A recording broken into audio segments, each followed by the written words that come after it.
大家好，我是彩虹，今天给大家分享红枣软饼的做法。不揉面不擀面，真正的懒人做法，既简单也易成功。首先准备200克普通面粉，加入2克酵母，5克白糖纯净发酵，再倒入190克35度左右的温水，边倒边搅拌，顺着一个方向多搅拌一会儿，直到搅拌成细腻浓稠的面糊。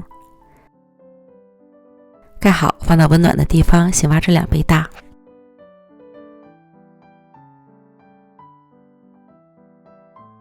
面糊像这样就发酵好了，内部呈拉丝的蜂窝状，然后再加入40克红枣碎，混合均匀，顺便排排气。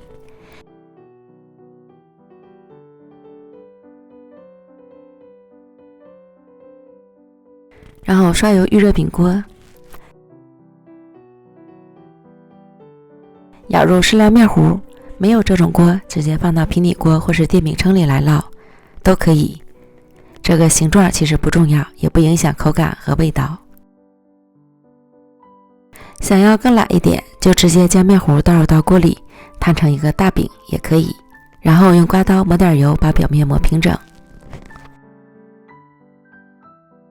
最后再撒上熟芝麻增香。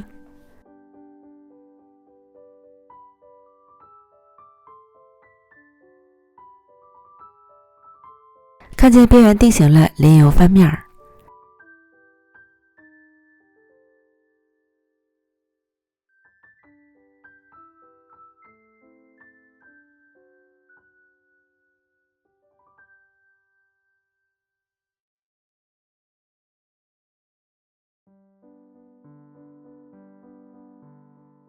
再盖上焖着烙，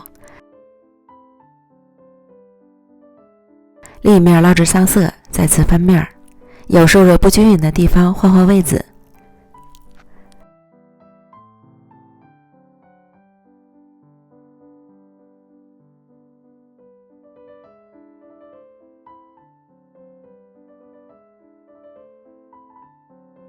两面都烙成金黄色，按压能快速回弹，就说明熟透了，出锅。